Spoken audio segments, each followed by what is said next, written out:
میرے حضور نے 3 چیزیں قسم کر کے کہی، اگر کوئی شخص کسی کو معاف کر دیتا ہے تو اس کی عزت کم نہیں ہوگی، میں محمد اللہ کی قسم اٹھاتا ہوں۔ دوسری بات میرے حضور نے فرمائی کہ جو شخص مانگنے لگ جاتا ہے، سوال کا دروازہ کھول لیتا ہے، اللہ اس کے لیے محتاجی کا دروازہ کھول دیتا ہے، اس کی کبھی کمی پوری نہیں ہوتی۔ اور تیسری بات میرے حضور نے قسم کر کے کہی، ما نقص مال عبد من صدقہ، کہا میں اللہ کی قسم اٹھا کے کہتا ہوں کہ صدقے سے مال کم نہیں ہوتا، صدقے سے مال گھٹتا نہیں ہے۔ تو ایک تو مال بھی نہیں گھٹے گا، یہ ضمانت کس کی ہے؟ میری نہیں ہے، یہ رسول اللہ کی ضمانت ہے۔ ایک تو مال بھی کم نہیں ہوگا، اور دوسرا یہ ہے کہ حب دولت ختم ہوگی۔ حب دولت تلف می سازت زکات، یہ ماہ سیام آ رہا ہے تو زکات سے حب دولت کو کم کیجئے، بلکہ صدقات دیجئے، نفلی صدقات کیجئے، غرباء کی مدد کیجئے، مساکین کی مدد کیجئے، اپنے غریب محتاج رشتہ داروں پہ غور کیجئے، ان کی مدد کیجئے، اپنی ہمسائیگی میں دیکھیے، پردے سے مدد کیجئے، ان کی عزت نفس بھی مجروح نہ ہو۔ یہ جو نمائش لگا کے 10 اخباروں میں چھپوا کے لوگوں کی مدد کرتے ہیں، اس سے گریز کیجئے۔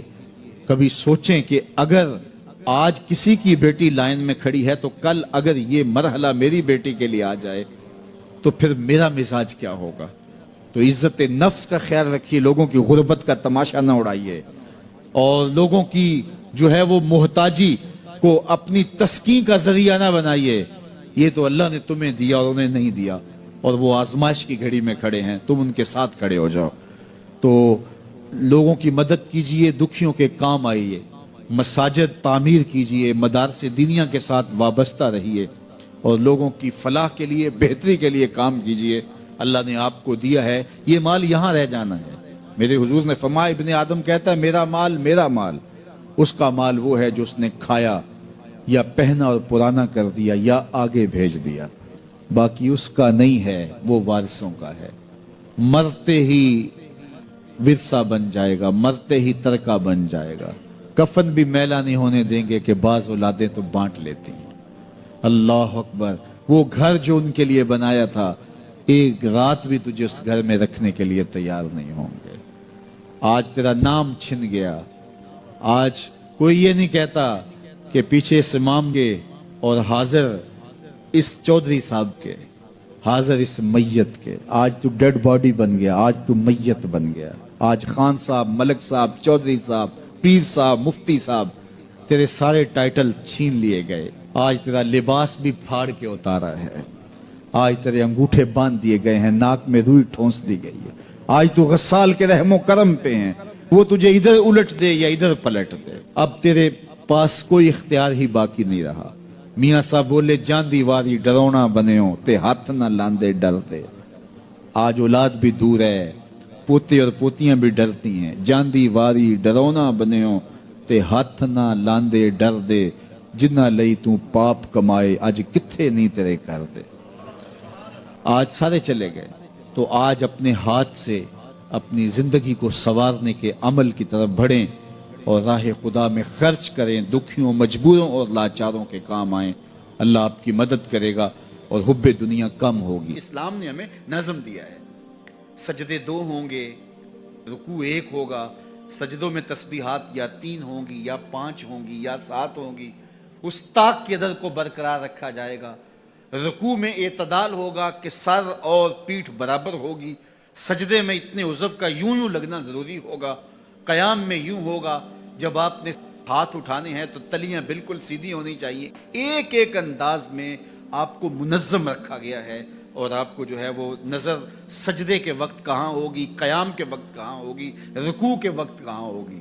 یہ نہیں ہے کہ آپ نماز بھی پڑھ رہے ہیں اور داڑھی میں ہاتھ لگا رہے ہیں اور ادھر ادھر عمل کثیر سے روکا گیا ہے، ایک نظم دیا ہے۔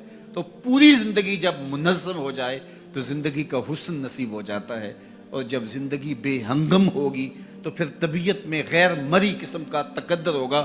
بعض کا انسان محسوس نہیں کرتا، ان چیزوں سے بہت زیادہ اثر پڑتا ہے۔ تو یہ چیزیں اپنی اپنی جگہوں پہ رکھی ہونی چاہیے۔ تو بات کہاں سے کہاں نکل گئی؟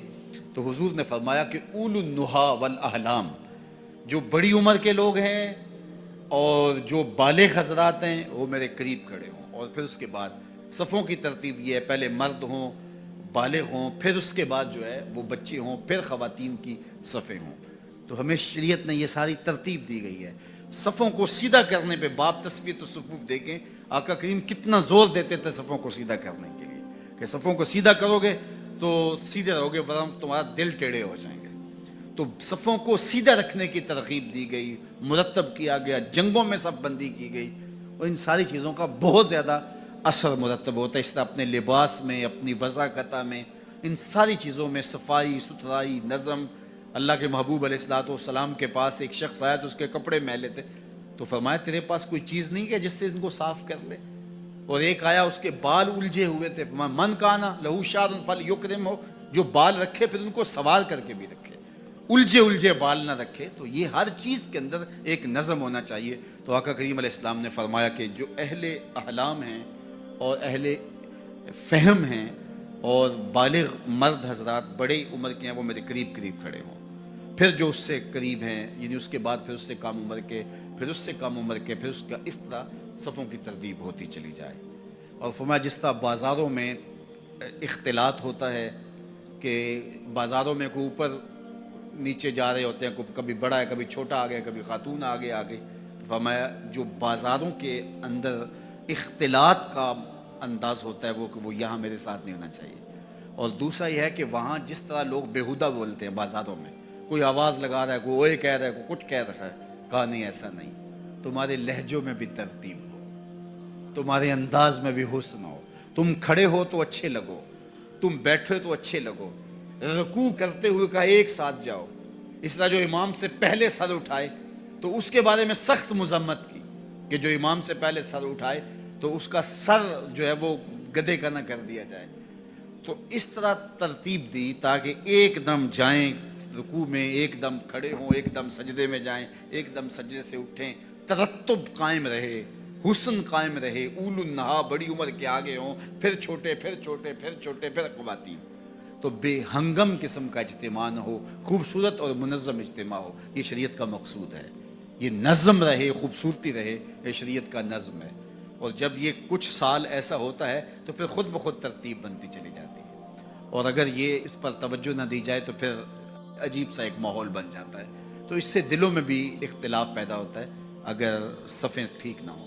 تو ان چیزوں کا حضور نے احتیاط کے ساتھ لحاظ کرنے کا حکم ارشاد فرمایا۔